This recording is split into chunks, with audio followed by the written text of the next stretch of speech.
Hello दोस्तों, स्वागत है आपका सीए भावुक Garg tax talk YouTube channel पर।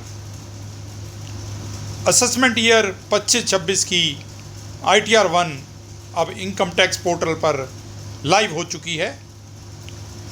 हाँ जी दोस्तों, 5 लाख से ज़्यादा ITR अब तक लोग फाइल भी कर चुके हैं। पर दोस्तों सावधान, जल्दी मत कीजिए। अपनी ITR फाइलिंग करने के लिए आपको अपनी करेक्ट इनकम करेक्ट फॉर्म में दिखानी है। अगर आपने ऐसा नहीं किया तो हो सकता है डिपार्टमेंट की तरफ से रिटर्न गलत भरने का आपको नोटिस आ जाए। तो दोस्तों इस वीडियो में हम समझेंगे कि जो ITR 1 फॉर्म अभी पोर्टल पर लाइव हुआ है वो किसके लिए एप्लीकेबल है। जी हाँ, ताकि आप डिसीज़न ले सकें कि अपनी करंट इनकम्स को रिपोर्ट करने के लिए आपको कौन सा ITR फॉर्म चूज़ करना है।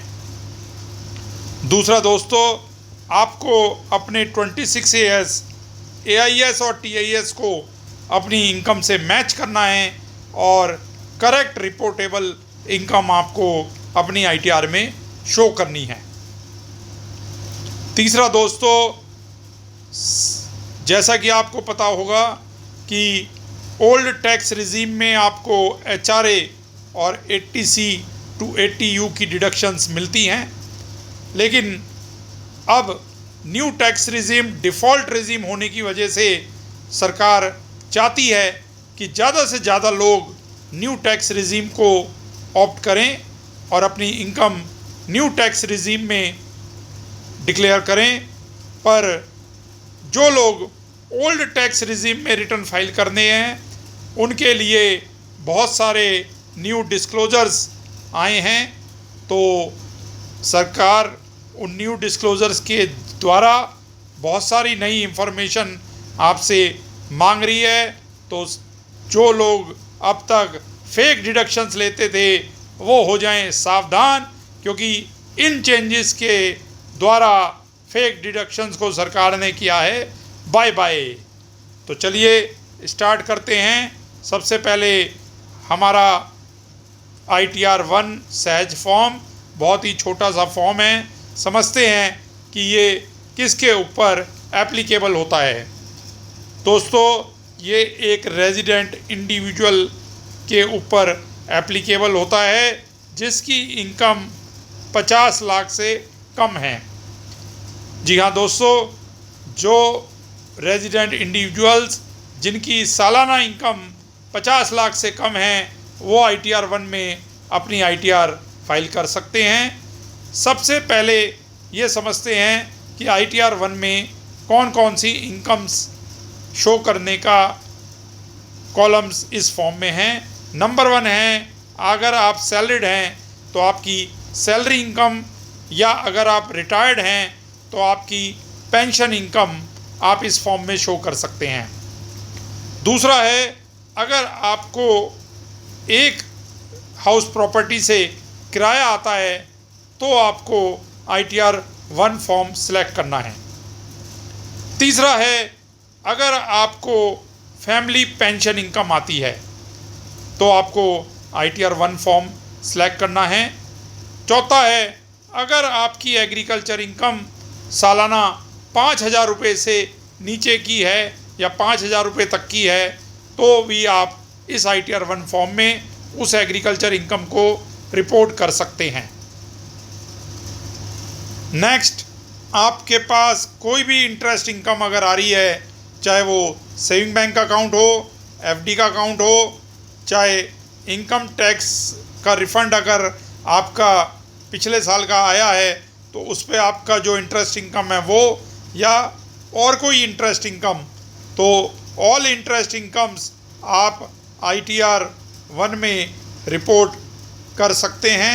इसके अलावा अगर आपको डिविडेंड मिल रहा है तो वो भी आप ITR 1 फॉर्म में रिपोर्ट कर सकते हैं। दोस्तों इस बार बहुत ही इम्पोर्टेंट चेंज गवर्नमेंट ITR 1 के फॉर्म में लाई है।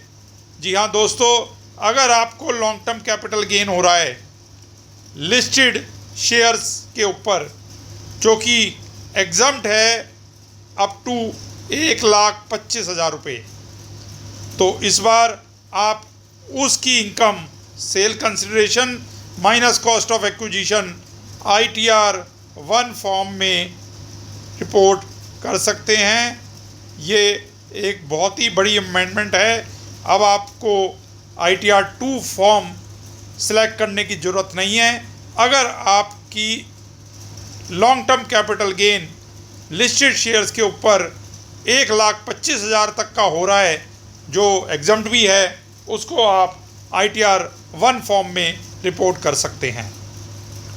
तो दोस्तों, I hope it is clear कि ITR 1 फॉर्म में आपको salary income, rental income, family pension income, agriculture income up to 5,000, सभी तरीके के इंटरेस्ट, डिविडेंड इनकम और 1,25,000 तक की exempt long term capital gain on sale of listed shares को आपको यहाँ रिपोर्ट करना है। अब समझते हैं कि कौन लोग ITR 1 फॉर्म फाइल नहीं कर सकते। तो ये बहुत ज़रूरी है समझना कि ITR 1 फॉर्म किन लोगों के लिए एप्लीकेबल नहीं है। तो जो लोग अभी ITR 1 फॉर्म फाइल करने जा रहे हैं वो देख लें कि अगर आपकी इन इनकम्स में से कोई भी इनकम है तो आप अभी जल्दबाजी ना करें, ITR 1 फॉर्म को सिलेक्ट ना करें, गलत फॉर्म में गलत इनकम रिपोर्ट ना करें।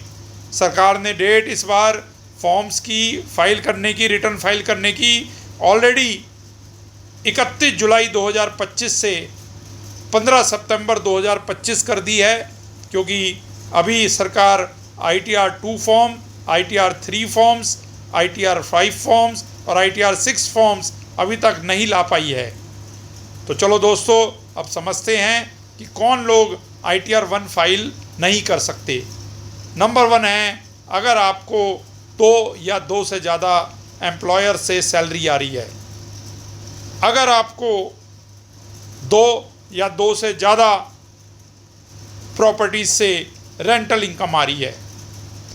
अगर आप किसी कंपनी में डायरेक्टर हैं तो आपको वहाँ पे अपना DIN नंबर और कंपनी की डिटेल देनी होती हैं। अगर वहाँ से आपको कोई भी डायरेक्टर रेन्यूमरेशन मिल रही है, आप किसी भी अनलिस्टेड कंपनी, प्राइवेट या लिमिटेड कंपनी के शेयर्स हेल्ड करते हैं, जी हाँ, वहाँ आपको शेयर्स हेल्ड की सारी डिटेल, ओपनिंग शेयर्स कितने थे, कितने ड्यूरिंग द ईयर आपने खरीदे, कितने आपने शेयर्स बेचे और कितने क्लोजिंग शेयर्स आपके पास हैं, वो डिटेल आपको वहाँ देनी होती है। अगर आप नॉन रेजिडेंट हैं या आपकी इनकम साल की 50 लाख से ज़्यादा है तो दोस्तों आप ITR 1 फॉर्म फाइल नहीं कर सकते। नेक्स्ट, अगर आपको किसी भी तरीके का कैपिटल गेन हो रहा है, चाहे आपने शेयर्स बेचे हैं, चाहे ज्वेलरी बेची है, चाहे इमूवेबल प्रॉपर्टीज़ बेची हैं या कोई भी कैपिटल एसेट बेचा है, लॉन्ग टर्म है या शॉर्ट टर्म है, तो इसके लिए स्पेशली ITR 2 आपको सिलेक्ट करना पड़ेगा। आप ITR 1 फाइल नहीं कर सकते। दोस्तों, अगर आपका 1,25,000 तक लिस्टेड शेयर्स पे कैपिटल गेन था लॉन्ग टर्म जो कि एग्जम्प्ट था, तो आप ITR 1 में डाल सकते थे। लेकिन अगर ये गेन मोर देन 1.25 लाख है तो आपको ITR 2 ही सिलेक्ट करनी पड़ेगी। आप ITR 1 में उसको रिपोर्ट नहीं कर सकते। दोस्तों, अगर आपकी कोई बिजनेस इनकम है तो आप ITR 1 नहीं सिलेक्ट कर सकते। अगर आपके पास कोई फॉरेन एसेट्स हैं या फॉरेन इनकम है तो भी आप ITR 1 फॉर्म सिलेक्ट नहीं कर सकते, क्योंकि ITR 2 में स्पेसिफिकली आपको ये डिटेल्स देनी होती है। इसके अलावा जितने भी स्पेशल रेट्स की इनकम हैं, जैसे winning from lottery, race horses, winning from online gamings, sale of crypto, ये सारी इनकम्स अगेन आप ITR 2 में फाइल करते हैं। तो इनमें से अगर कोई भी इनकम आपकी है तो वो ITR 1 में आप रिपोर्ट नहीं कर सकते। तो ज़रा सावधान, फटाफट समझ लें।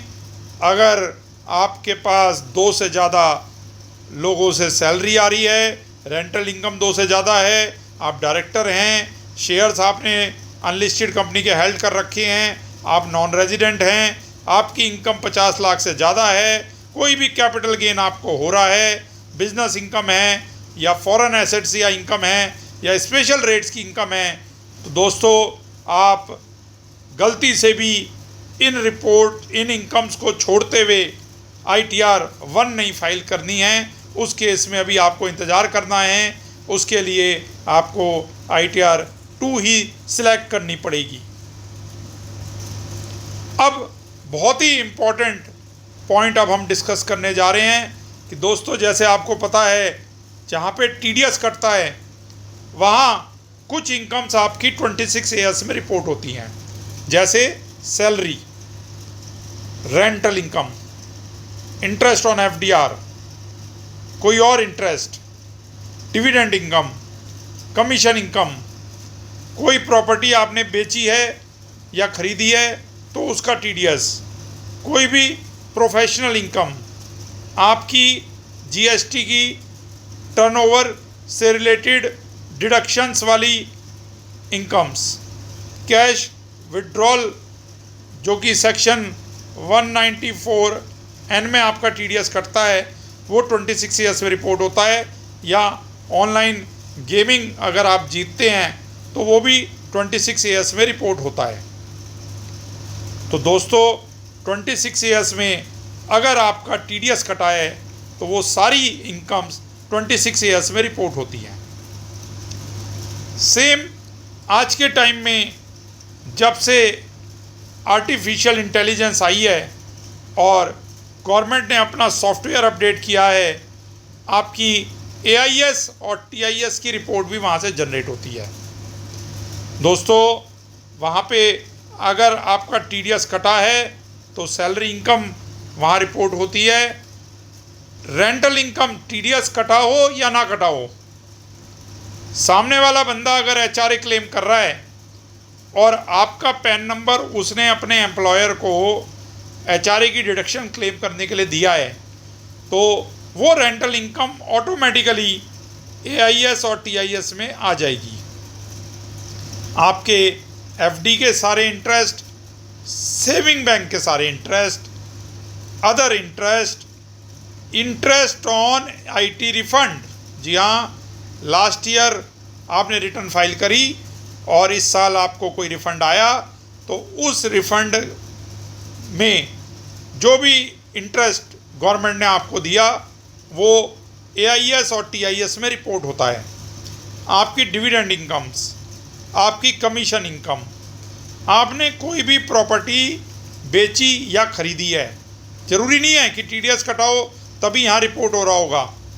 विदाउट TDS भी अगर कोई प्रॉपर्टी की सेल या परचेज हुई है और रजिस्टर्ड डीड उसकी अगर हुई है तो उसकी इंफॉर्मेशन AIS और TIS में आती है। आपने कोई भी प्रोफेशनल इनकम अर्न करी है, GST की आपकी कोई भी टर्नओवर है या उससे रिलेटेड खर्चे हैं तो GSTN वाइज उसकी रिपोर्ट इस AIS और TIS में आती है। आपने कोई भी शेयर्स खरीदे हैं या बेचे हैं, म्यूचुअल फंड्स खरीदे हैं या बेचे हैं, वो भी ऑटोमेटिकली AIS और TIS में आते हैं। कैश विड्रॉल आपने कोई करा है, क्रेडिट कार्ड के ऊपर खर्चा किया है, FDयाँ खरीदी हैं, फॉरेन एक्सचेंज आपने कोई खरीदी है, व्हीकल आपने कोई ख़रीदा है या ऑनलाइन गेमिंग से विनिंग आपको हुई है, ये सब आज के टाइम में AIS और TIS में रिपोर्ट होता है।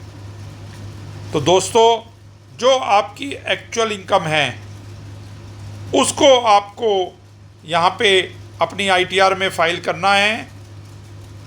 एक एग्ज़ाम्पल के रूप में समझते हैं सपोज कीजिए आपके 4 सेविंग अकाउंट्स हैं, उसका इंटरेस्ट बन रहा है 10,000 रुपये, लेकिन AIS में सिर्फ 3 सेविंग बैंक्स का इंटरेस्ट आ रहा है 8,400। तो आप ही बताइए ITR में कौन सी फिगर पकड़नी है। जी हाँ दोस्तों, गलती से भी ITR में आप केवल 84 ना दिखाइएगा, आपको ITR में जो दिखानी है वो फिगर दिखानी है 10,000 की, क्योंकि एक्चुअल आपने जो इंटरेस्ट कमाया है वो 10,000 है। सिमिलरली हो सकता है IT रिफंड के ऊपर इंटरेस्ट आपकी कैलकुलेशंस के हिसाब से 4,000 आ रहा हो और AIS में ये रिपोर्ट नहीं हुआ हो, तो आपको अगेन अपना एक्चुअल IT रिफंड का इंटरेस्ट जो है वो 4,000 ITR में डिक्लेयर करना है। तो दोस्तों, कंपैरिजन का ये पर्पस है कि अगर कोई चीज़ AIS या TIS में कम रिपोर्ट हुई है तो आपको उसको इग्नोर करते हुए एक्चुअल इनकम अपनी दिखानी है। सिमिलरली ऐसा भी हो सकता है कि डिविडेंड आपको बैंक में क्रेडिट ना हुआ हो, लेकिन कंपनी ने डिक्लेयर कर दिया, तो वो आपके AIS और TIS में ज़रूर आ रहा होगा। आप उसको अपनी इनकम में ज़रूर दिखाइएगा, उसको छोड़ना नहीं है। सिमिलरली इंटरेस्ट आपका, आपने थर्ड पार्टी को लोन पे इंटरेस्ट पे पैसा उधारी दे रखा है, उसने आपका TDS काट के इंटरेस्ट शो किया है, तो अगेन वो हो सकता है अभी तक आपको रिसीव ना हुआ हो, लेकिन उसे ड्यू बेसिस पे आपको अपनी ITR में ज़रूर दिखाना है। तो दोस्तों, 26 AS और AIS और एक्चुअल इनकम का कंपैरिजन बहुत ही ज़रूरी है। अगर यहाँ आपसे कोई गलती हो गई, आपने कम रिपोर्ट कर दिया, तो डेफिनेटली डिपार्टमेंट की तरफ से नोटिस आने की पूरी संभावना है। अब दोस्तों, ज़रा थोड़ा सा जिक्र करते हैं। जैसे आपको पता है, आज के टाइम में एक ओल्ड टैक्स रिजीम है और एक न्यू टैक्स रिजीम है। ओल्ड टैक्स रिजीम में सभी को पता है 2.5 लाख तक 0% टैक्स था, 2.5 और 5 लाख के बीच में 10% था, 5 और 10 लाख के बीच में 20% था, और 10 लाख से ऊपर 30% था। स्टैंडर्ड डिडक्शन सैलरी में से 50,000 की अलाउड होती है। 5 लाख तक की इनकम पे 100% टैक्स की रिबेट है। HRA आपको छूट मिल सकती है। 80C से 80U की डिडक्शंस की भी आपको छूट मिल सकती है, और सेल्फ ऑक्यूपाइड हाउस के इंटरेस्ट की 2 लाख तक की आपको छूट मिल सकती है। तो दोस्तों, ये था ओल्ड टैक्स रिजीम। सरकार ने न्यू टैक्स रिजीम इंट्रोड्यूस किया था। असेसमेंट ईयर 25-26 के लिए जो रेट्स नोटिफाई हैं न्यू टैक्स रिजीम में, वो हैं सर 3 लाख तक कोई टैक्स नहीं है, 3 और 7 के बीच में 5% है, 7 और 10 के बीच में 10% है, 10 और 12 के बीच में 15% है, 12 और 15 लाख के बीच में 20% है, और मोर देन 15 लाख के बीच में 30% है। न्यू रिजीम में आपको सैलरी की स्टैंडर्ड डिडक्शन 75,000 अलाउड है। रिबेट 87A की 7 लाख तक 100% अलाउड है। 7 लाख तक की इनकम पे आपको कोई टैक्स नहीं देना। लेकिन chapter 6A 80C to 80U की डिडक्शंस आपको अलाउड नहीं होंगी। कुछ डिडक्शंस आपको मिलेंगी, जैसे NPS, उसके लिए अलग से पोर्टल पे एक वीडियो डली हुई है, उसको आप देखिएगा। और वहाँ से समझिएगा कि न्यू रिजिम में 80C और 80U की कौन कौन सी डिडक्शंस आपको अवेलेबल हो सकती हैं। इंटरेस्ट जो सेल्फ ऑक्युपाइड हाउस पे था वो इस न्यू रिजिम में अलाउड नहीं है। और दोस्तों, सरकार ने इस न्यू रिजिम को आज के टाइम में डिफ़ॉल्ट टैक्स रिजिम कर रखा है, यानी कि अगर आपको ओल्ड रिजिम में जाना है तो स्पेसिफिकली आपको ओल्ड रिजिम में जाने के लिए एक फॉर्म फाइल करना पड़ेगा, जिसके तहत आप ओल्ड रिजिम में जा सकते हैं। दोस्तों, पिछले सालों में गवर्नमेंट ने देखा कि लोग बाग फॉल्स डिडक्शंस और एग्जम्पशंस क्लेम कर रहे थे। लोग सोचते थे कि हम फॉल्स डिडक्शंस क्लेम कर लेंगे, गवर्नमेंट हमें ट्रैक नहीं कर पाएगा। लेकिन दोस्तों, गवर्नमेंट बहुत होशियार है। आज के टाइम में ज़माना है AI का। आपने अपने एम्प्लॉयर को HRA डिडक्शन क्लेम करते हुए बताया कि आप अपने पेरेंट्स को रेंट दे रहे हैं, लेकिन जब पेरेंट्स ने अपनी ITR भरी तो वहाँ पे वो इनकम नहीं दिखाई।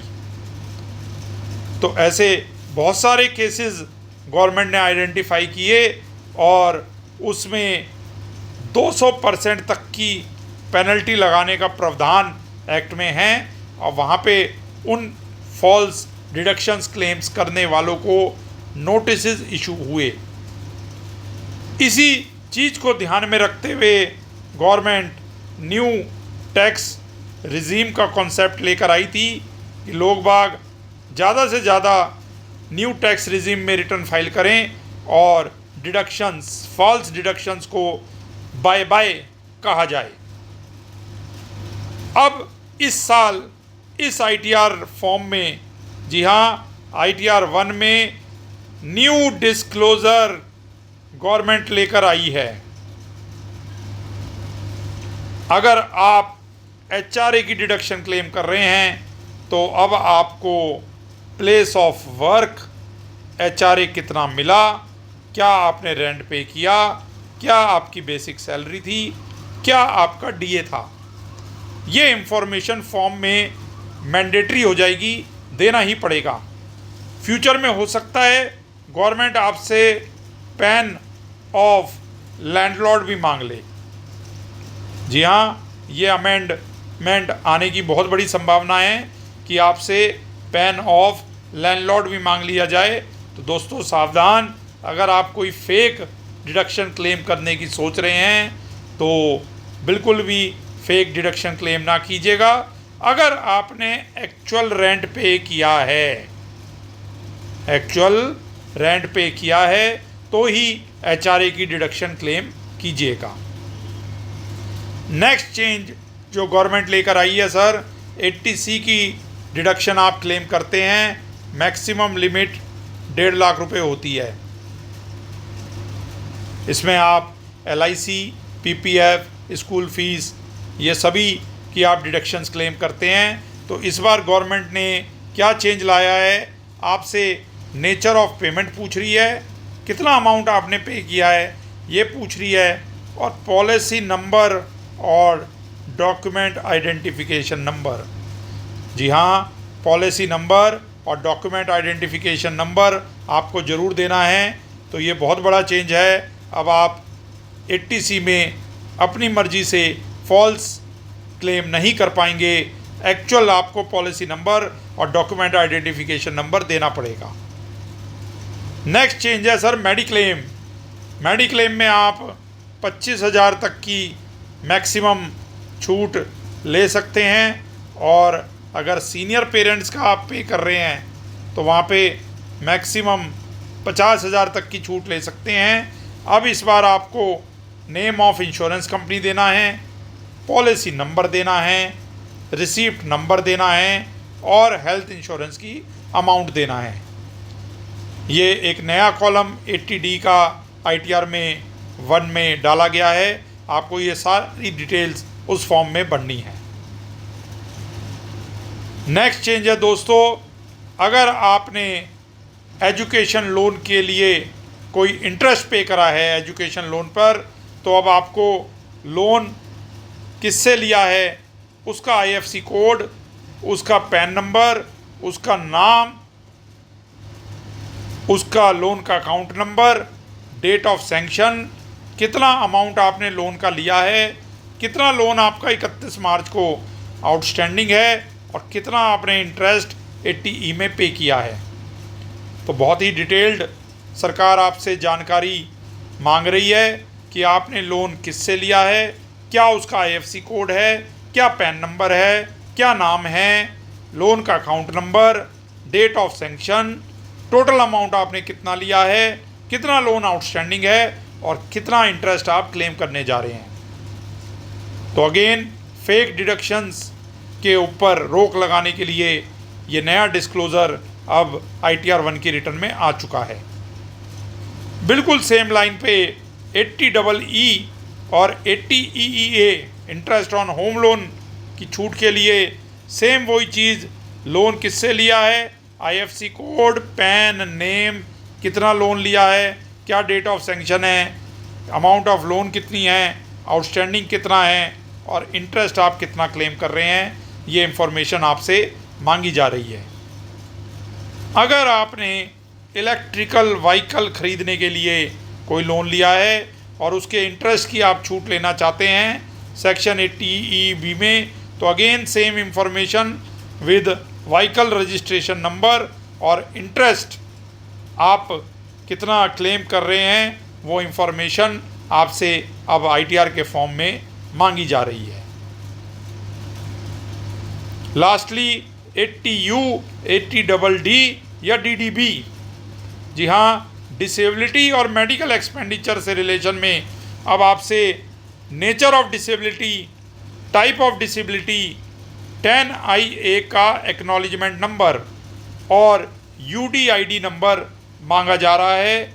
अगर आप 80DD की डिडक्शन क्लेम कर रहे हैं तो आपसे डिपेंडेंट का पैन और आधार भी मांगा जा रहा है, और 80DDB की क्लेम कर रहे हैं तो again name of specified disease मांगा जा रहा है।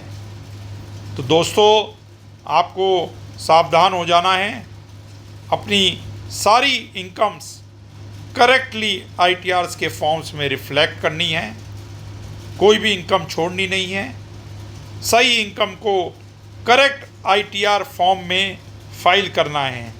जल्दबाजी ना करें कि ITR 1 आ गया तो बस ITR 1 फाइल कर दिया।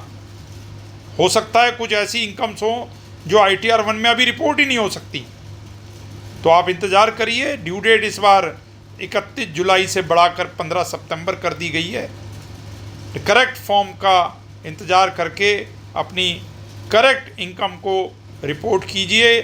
26 AS और AIS TIS की रिपोर्ट्स को मैच करके करेक्ट इनकम को करेक्ट ITR फॉर्म में फाइल कीजिए। और अगर आप सोच रहे हैं कि फॉल्स डिडक्शंस क्लेम करके आप बच जाएंगे, तो ऐसा बिल्कुल भी नहीं है। Please do not claim false deductions अगर आप ओल्ड टैक्स रिजीम ऑप्ट कर रहे हैं। होप आपको वीडियो पसंद आई होगी। चैनल को सब्सक्राइब ज़रूर कर लीजिएगा नई इनकम टैक्स अपडेट्स के लिए। अगर आपकी कोई भी क्वेरी है तो आप CA भावुक गर्ग taxtalk@gmail.com पे भेज सकते हैं। आपके सुझावों का इंतज़ार रहेगा। धन्यवाद। राधे राधे।